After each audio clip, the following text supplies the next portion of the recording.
We're ready.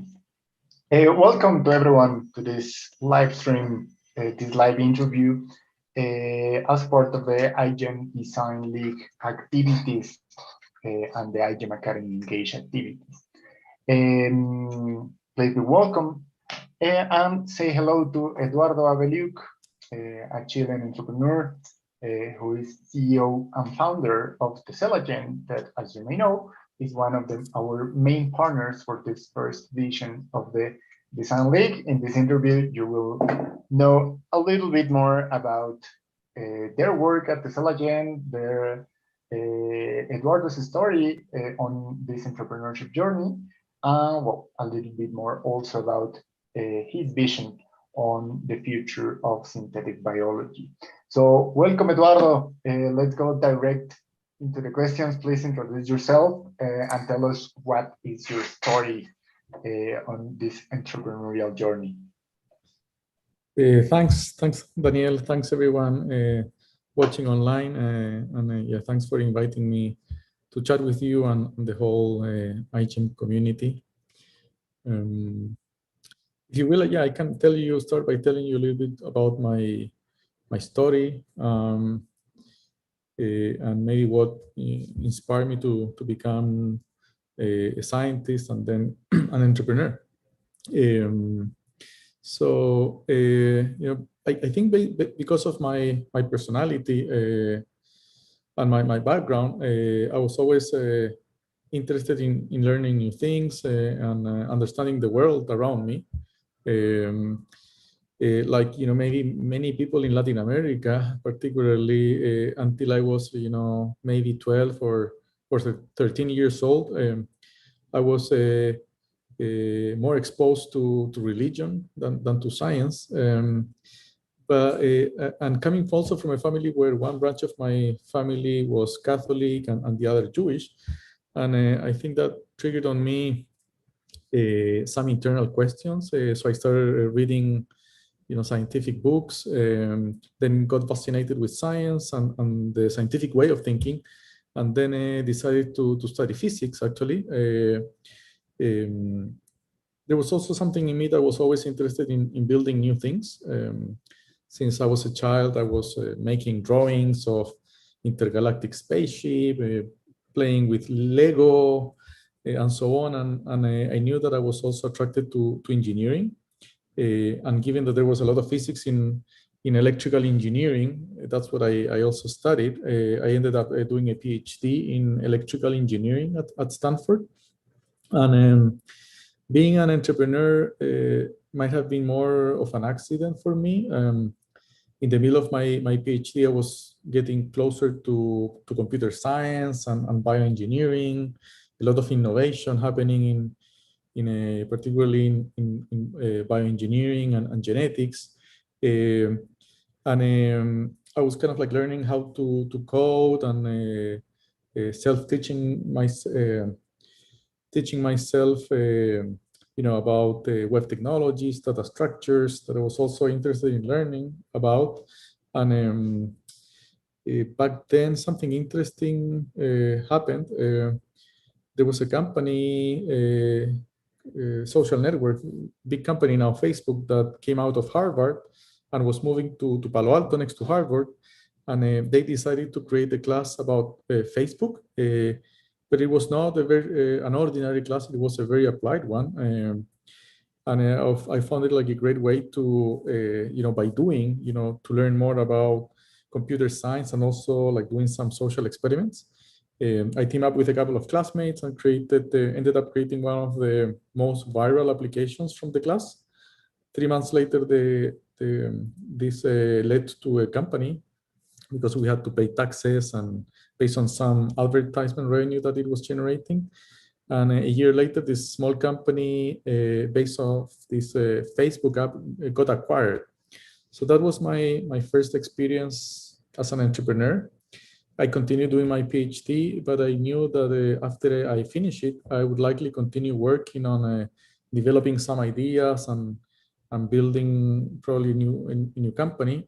And my research was in although my PhD was formally in electrical engineering, some of the nice things about the universities here in the US is that they let you do your research. They're very flexible in terms of what you can be working on. My research was on a molecular and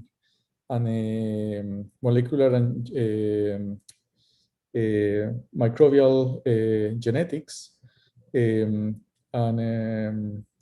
that's where I met the other founders of the Celagen, and we started the company back then when I was finishing my PhD. So that's kind of like how we got started 10 years ago already.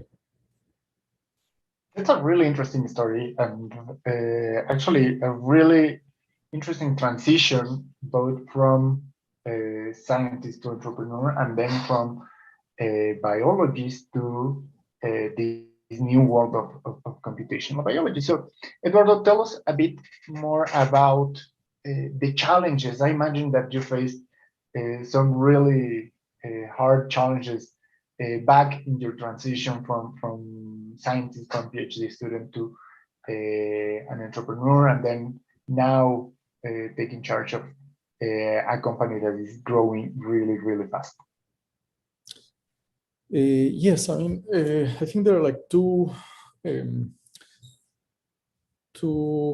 components from your question. Like the first one, like being an entrepreneur, it has its own challenges, independently if it's like a scientific entrepreneur or a tech entrepreneur. Like becoming an entrepreneur, I would say it's not necessarily hard. I mean, if you have a clear idea and you have, sure, like you will need some initial funding and resources. You can start a company. I think it's becoming easier and easier to be an entrepreneur as compared to how it was, 20 or 40 years ago. Particularly becoming a biotech entrepreneur is becoming also much easier. Probably the same way it was, becoming a web entrepreneur 10 or 15 years ago, which started becoming easier as well. But as a well-known entrepreneur and investor based here in the US, like to say, Reid Hoffman, starting a company is like jumping from a cliff. Sure, you might need some courage to jump. Sure, you might need some initial funding to prepare for the jump, but the real challenge is building, the rocket ship while you're falling and before hitting the ground.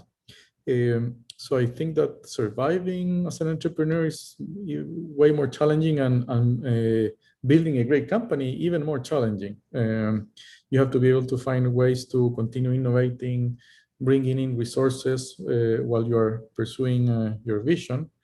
And now, going to maybe the second part of the the question, like building a biotech or a life sciences company or deep tech company has its own specific challenges that you go when you're like managing the cash flows of the company.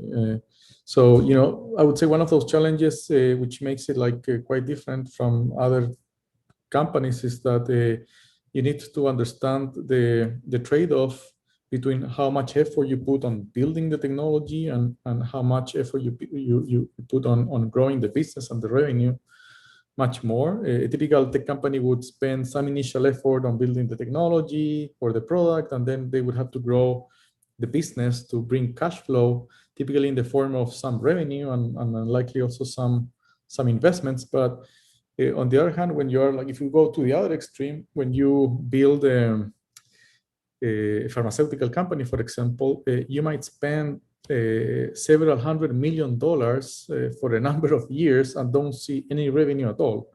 And then it's all about the technical milestones and your capacity to raise funding.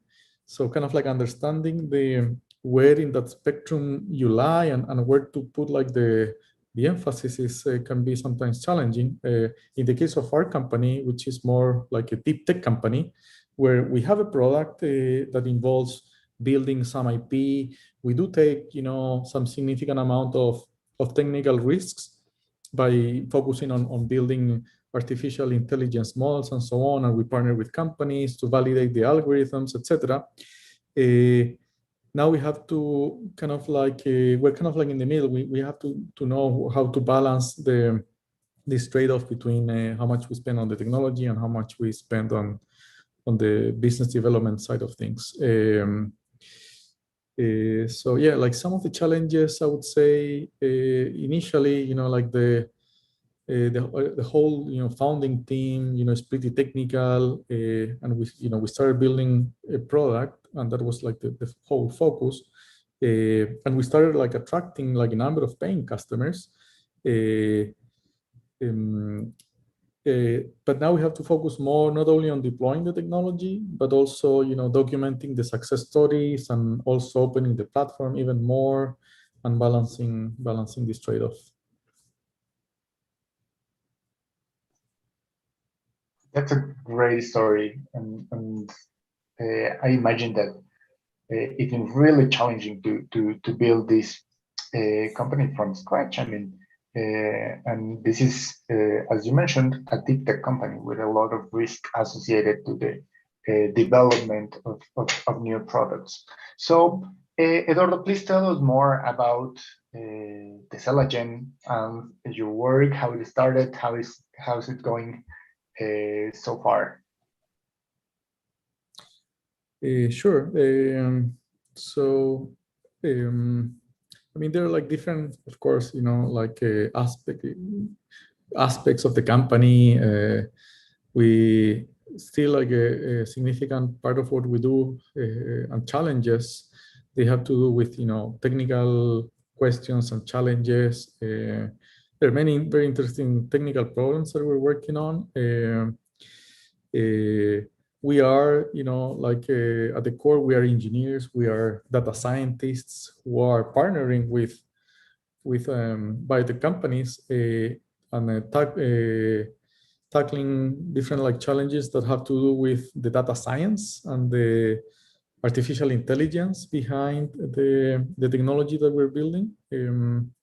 At the core, of many of these problems is how we ultimately help our partners save time and money so that they can bring new biological products faster to market and in a shorter period of time. And when building like this platform, there are like a number of things that we've been focusing on that are like maybe the most challenging ones have to do with how can we build a platform that really enable the design of complex combinatorial designs and how high throughput experimental workflows, so that scientists can test the larger number of molecules or constructs as possible in the shorter amount of time. And it sounds easy, but it's not, because it's not only about code and software. There are real people, real users, and real scientists using the platform.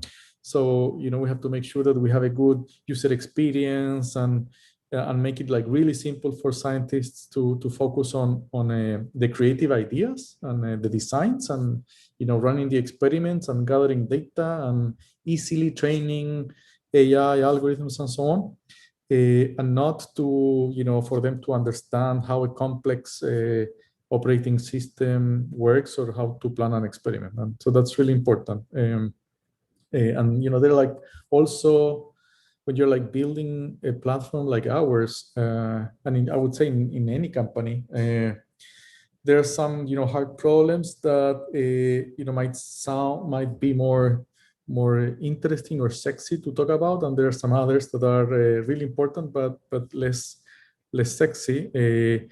So we spend a lot of time thinking about how we can enhance the interoperability features of the platform. How can we build a platform that can really trace all the information flow from designing an experiment to running the experiment to optimizing it and closing the loop to empower biologists to optimize biology in a very iterative way. And what tools can we integrate into that will save them the most amount of time and bring the most amount of value to our users. But finally, I would say that probably some of the most interesting and inspiring questions are the ones that our customers and partners are working on, and that probably the new generations of entrepreneurs that will be coming from from the developing world and Latin America will be working on. They are the scientists who are ultimately working on optimizing life to develop a number of different biological products. And when we see them using our platform to develop these products and achieving success is when ultimately we feel pride, I would say. That's great, and a lot of learnings came from really interacting with scientists, with your customers. And I think this is a key factor for any startup success, to have the ability to really connect with your customer base, understand their real needs, and design products to really satisfy their needs. So regarding this part of the business model, the TESELAGEN's business model, during this entrepreneurial process, have you iterated your business model to adapt to some specific customer needs, or how has been this process? Sure, yeah, no, definitely. So if we understand like by business model, the model we use to create, to deliver, and to capture value, yes, we've been iterating a bit, and I would say we continue to do so. Of course, within some boundaries. So you have to also kind of like know where you're heading and kind of like define what might be your boundaries. But for example, in terms of our value proposition, in terms of the product that we were building, it has been changing a bit. It's not that we are that we have completely pivoted like other some companies do, which is also important sometimes. You understand like the need and you have the team, but you find out that the product is not what your current product is not what you should be focusing on. In our case, we started focusing heavily on design, on what we call now our design module. And then we started testing other modules that were still, it's not that we didn't have the vision for the whole platform from the beginning, but we had to make very tactical decisions initially because resources are limited and so on. And we started exploring and focusing on a few key value propositions for the product that were mostly on designing and building biological products, and with a heavy focus on synthetic biology. And then more recently, as we kind of started to grow, we then develop other modules for organizing experimental data sets and then optimizing the designs.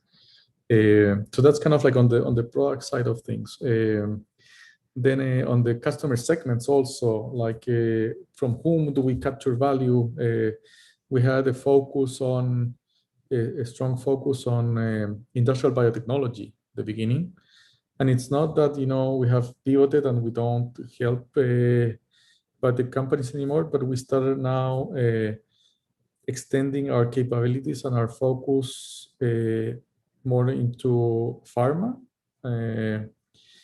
So then in terms of how we the channels that maybe we use to deliver the value proposition, we also have been iterating and testing a few other ways to deliver the product. So I would say it's not sometimes you have to pivot, sometimes not, but definitely what you always have to kind of do, particularly at the beginning, is to focus.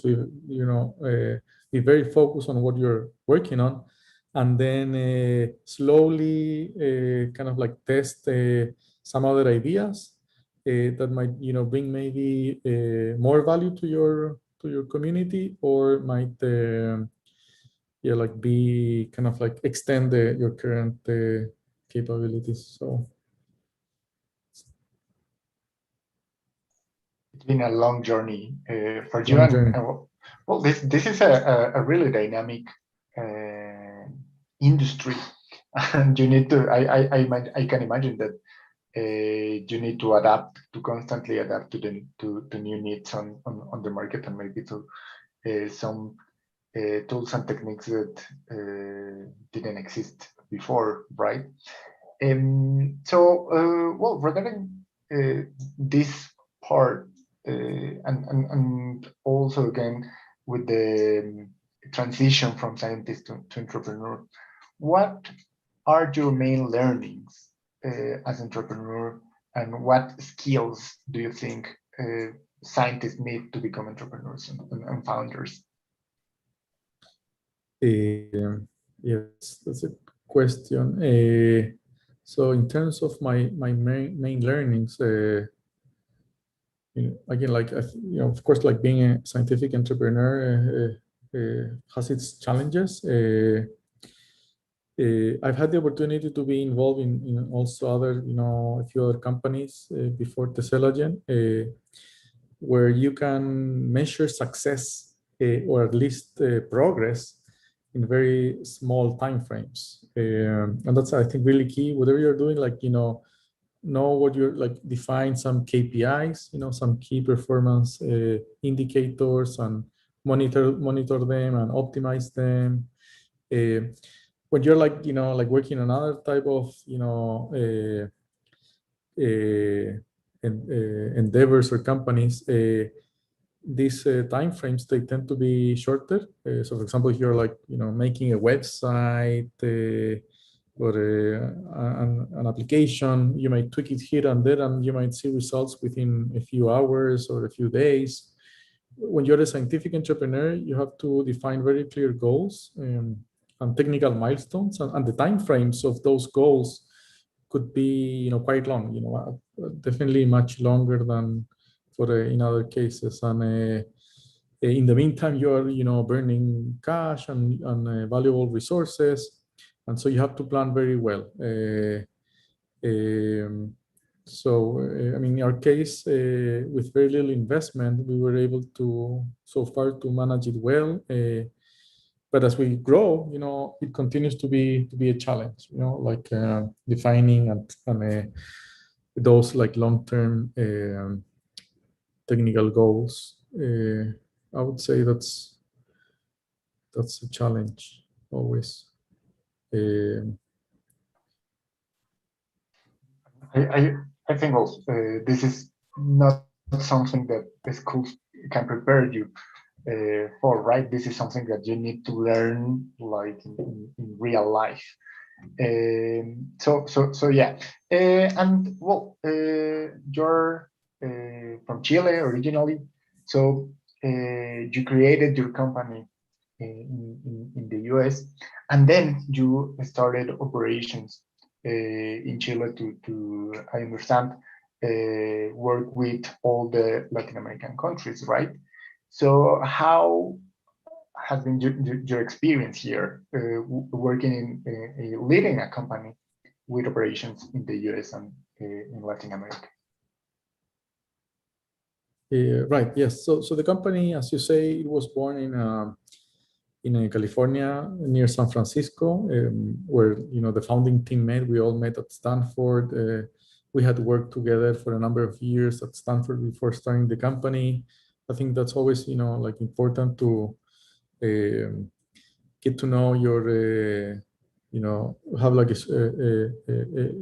good, strong founding team that can work together for like a number of years. It's kind of like a marriage, many people say. So but then as we grew, we found an opportunity to expand to other states before, like and then eventually to other countries like Chile. I think it was like a kind of like a natural. We found talent, outside, California. So we started hiring some people from the US East Coast, and then given also my that I come from Chile, I go to Chile or try to go to Chile regularly, and I meet like a lot of talented engineers, and Latin America was a natural region to expand to, particularly while we were building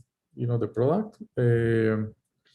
So like people in Latin America don't necessarily speak English fluently, and most of our partners and customers are still in the US and also in Europe. But of course, there are like some great benefits and advantages of having an operation in Latin America. There are some great universities, great talent.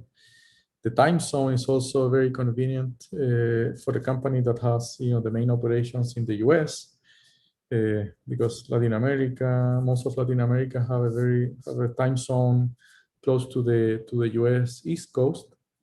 I mean, we still see opportunities by being in Latin America, by partnering with more biotech companies in Latin America. What we see is there's like a number of small biotech companies that are emerging from the developing world.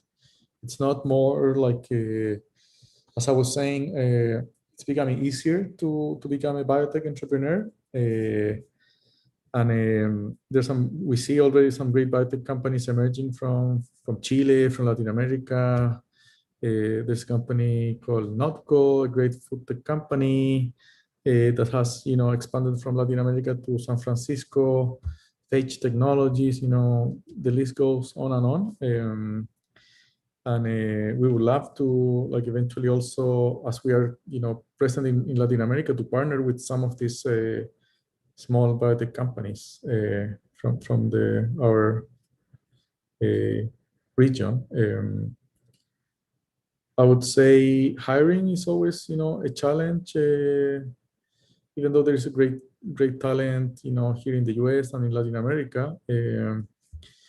And there are great universities in Latin America. It's also getting more competitive. When you're like growing a team, it's not that you are isolated from everybody else. So there are other companies, great companies emerging in Latin America, and that's for us, that's still kind of always like a challenge, identifying and hiring great people.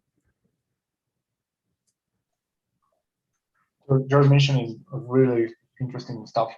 And I think this is a great moment to start a company, a biotech company. There are some interesting opportunities in Latin America, and definitely a lot of talent, right? Back in Latin American countries. And I have a question here from the audience that I received a lot in the live interview that we've had, and it's related to one of the biggest fears for any proto entrepreneur, someone that wants to become an entrepreneur, and it's related to the funding. Most people are afraid that if they start a company here in Latin America, can be in Mexico, in Argentina, in Chile, in Brazil, they just won't find the right thing, the right conditions, and especially they won't find a VC or some investor that want to support their companies. So how was this funding process for you? And do you think that it is possible, or it would be been possible to do that back in Chile or in any other Latin American countries? Or definitely the best thing is to go to the US and raise funds? Yeah, that's a good question. Maybe I can like first tell a little bit about our story, and then see how we can extrapolate from that. But I mean, for us, yes, we were like we started in the US, and during the first year, we raised a little bit of money, not much, some angel funding. mostly from the founding team and from some very close friends. It was not much, but enough to kick off the company and hire, a few people for, not a long period of time, but to start, getting the ball rolling. The founders didn't pay themselves any salary, so that's something. Of course, we have to. Sometimes at the beginning it can be challenging, and particularly for people with, maybe with a family or. So in my case, if you don't have to, if you're still young, it might be like a good opportunity to start a company because you don't have like too many, financial responsibilities. In our cases, maybe you're married and maybe your wife can support you in this initial phase, but then in our case, we got some money from the government, from the US. In our case, it was initially from the US government. There are several agencies here. We got some money from the National Science Foundation in the form of some grants to fund startups. And for us, this was, really important because, it helped us to continue building the product and testing the product with some users.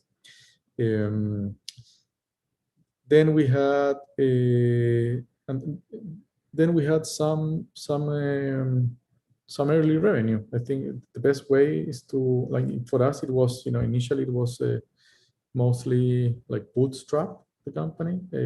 We didn't need like to have a lab, like sometimes when you have to buy, expensive equipment and then that might be more challenging for other biotech companies. But then we had, as long as you are able to show, that you have something of interest and that, is generating value to like a number of users and companies, then it becomes easier to, raise more funding, which we also then we did. We even got like some money. So I said that we got money from the US government, but also we got a little bit of money from a Chilean agency called Corfo. And I would assume that, like in many other countries, also there might be opportunities to get like funding from local governments, and that's always, something good to go after. And of course, it's competitive. Not everyone gets it, and you have to still, show that you have a good team, a good value proposition, and so on. But then we got some additional funding, and it didn't came from only from. We got some investors from investment from the US, but also investment from Latin America.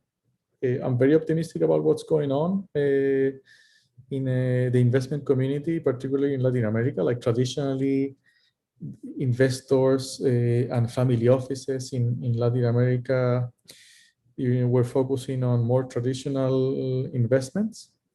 But now they see that it's not only an opportunity, but it would be, stupid for them if they don't invest in,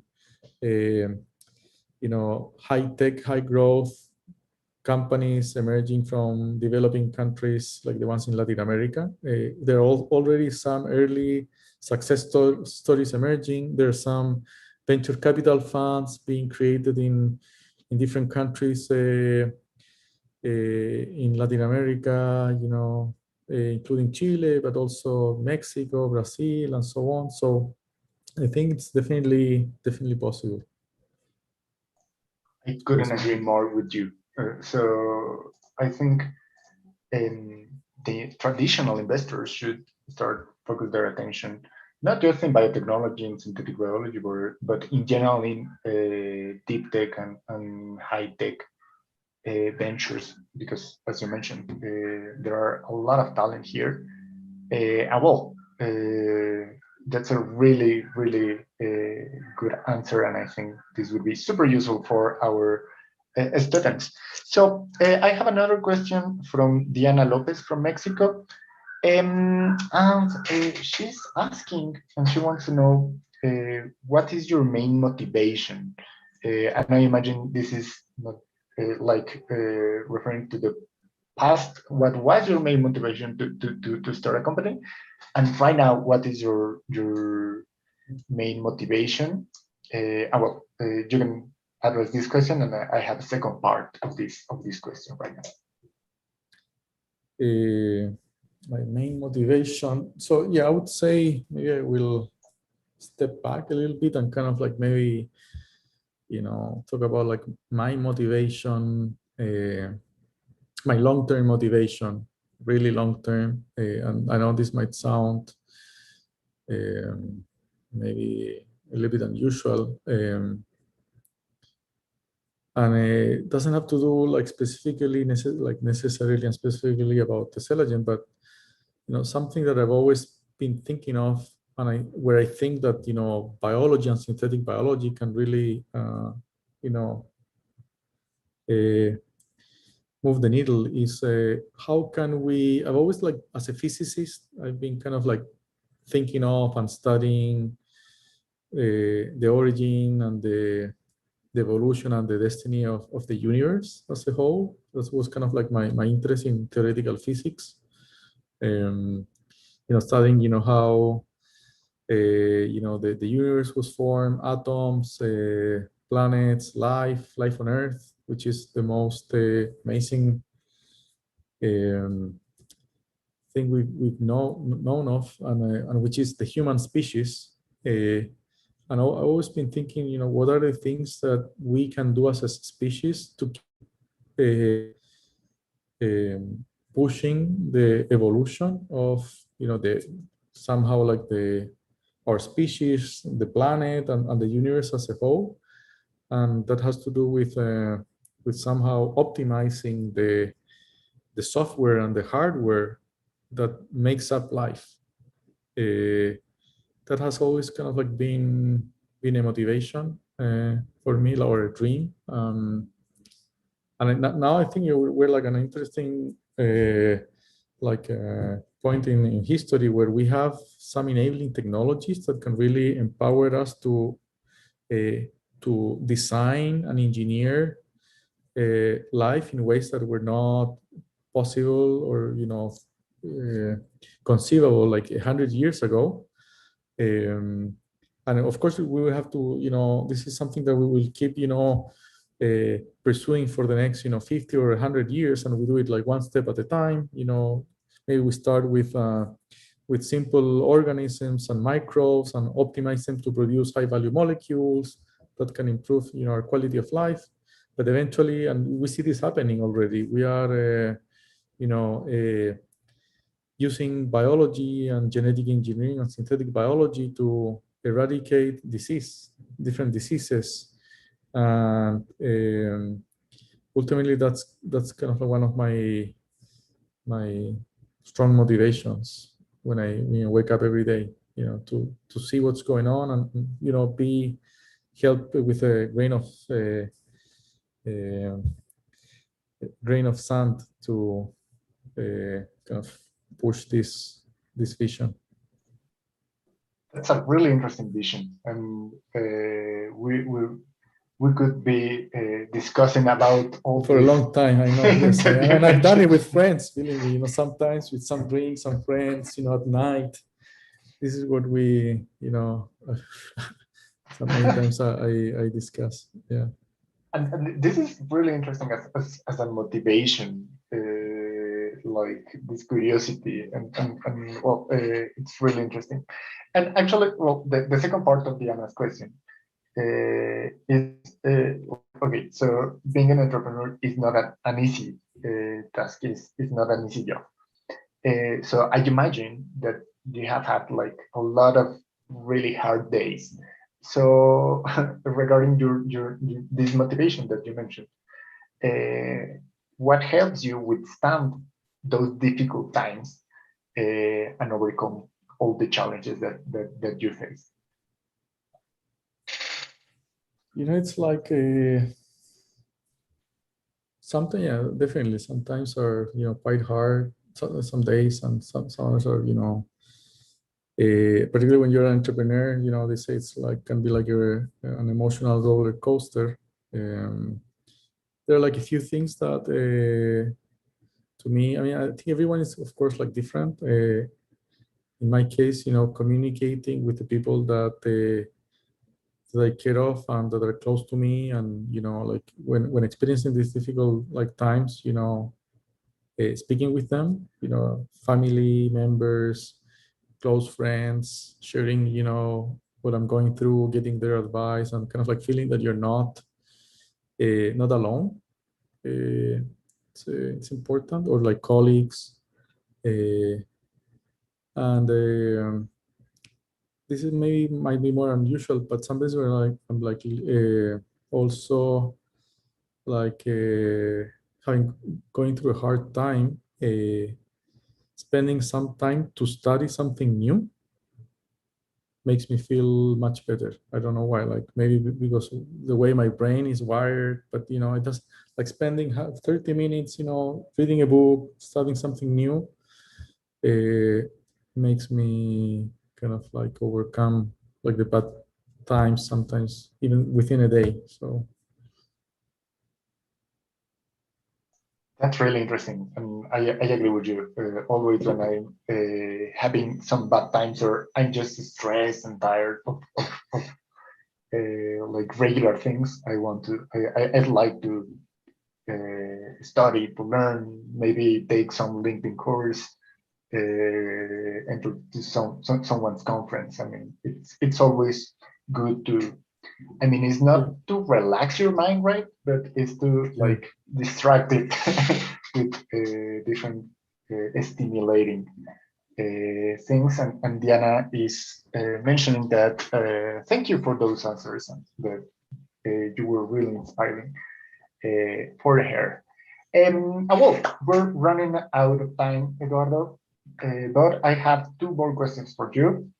The first one is, what would be your advice for the students? And I always like to ask this question, like if you were giving this advice for your younger self, like before you started your company, what would be your advice if you could go back in time? I mean, I think like an advice I would give in general, I mean, it depends on of course, how old you are, or like, what is like the nature of, the company you're working on, like specifically for like maybe the audience, iGen people that are like watching right now, which are like biologists or the biological engineers of the future. And maybe like one advice I would, give every biologist or bioengineer is to learn how to code early. And the earlier you learn about it, it's kind of like learning a new language. There are like some studies that show that, when you learn a new language, when you're 5 years old or like 30 years old, like the neurons in your brain that get activated are like quite different. So like learning how to code early, if you don't know it yet, I think it's, very useful. I mean, I would start with, maybe something like Python. There's great documentation around it. It has great development tools. But because, mastering like I was like I've seen many biologists and scientists, start companies, and I think ultimately, like biology at the core is an information science, and the data that you gather, the knowledge that you can extract from the data, the techniques that you use to plan your next round of experiment, particularly at the early phase, when you're like still in the discovery phase, it's very important. And being able to master, the data that you see, and there's a lot of it right now, like floating around that you can easily access, and the better you master, all these tools that are available out there. It's really really important. So that that might be kind of like a general advice for not only for biology. I think you can when you know the basics of coding, you can use it in so many ways. Even if you're like within like the business development team. Like we like to hire people in the sales team that know how to code. And they can make at the least their life way more productive. So yeah, that would be maybe one single advice. Probably at some point, learning how to code would be as important as learning another language, right? So Yeah. I think this is a cool advice for students. And finally, what would be your main challenge for these Design League students in this first edition of the IGEM Design League? What would I? Yeah, of course, like and without getting into like the specifics of like specific applications or like challenges that different teams will be working on based on like maybe their kind of like local challenges and so on. What I would like, I would like maybe challenge the different teams that to as they think through the different problems and specific designs that they might come up with, to look around, to look at different tools that are available openly or through exposed through different interfaces and websites, to look at algorithms and papers that have been published, importantly public databases and data sets that the community has developed and has published, and to integrate, to not underestimate the value of integrating different databases and tools together. I really think that many times great ideas and innovation lies at the interface between not only different like disciplines, of course, but more specifically, are achieved by individuals and teams that are capable of connecting the dots. And those kind of like dots might be like insights that you might gather from exploring like different data sets and so on. And so, I mean, you can use like different platforms like, like the Celagen, if you will, to bring those different data sets and that might be DNA sequences or experimental results, and to use them to design new ideas based on these existing elements.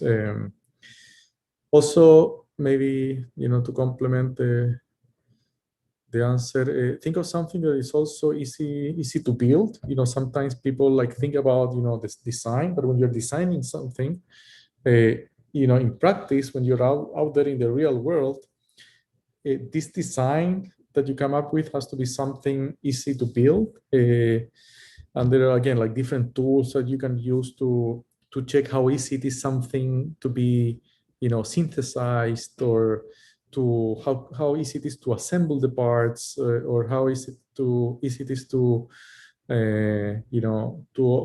manufacture it. And there are different like optimization tools that you can use, from optimizing for codon usage, or ribosome binding sites, or the likelihood of an effective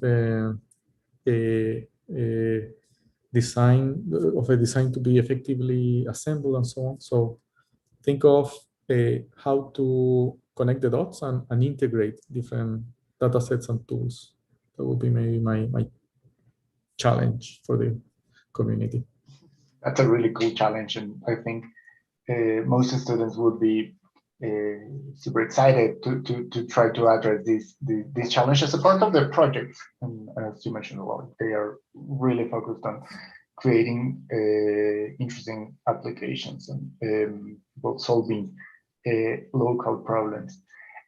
So that was all for today, Eduardo. Thanks a lot for being here.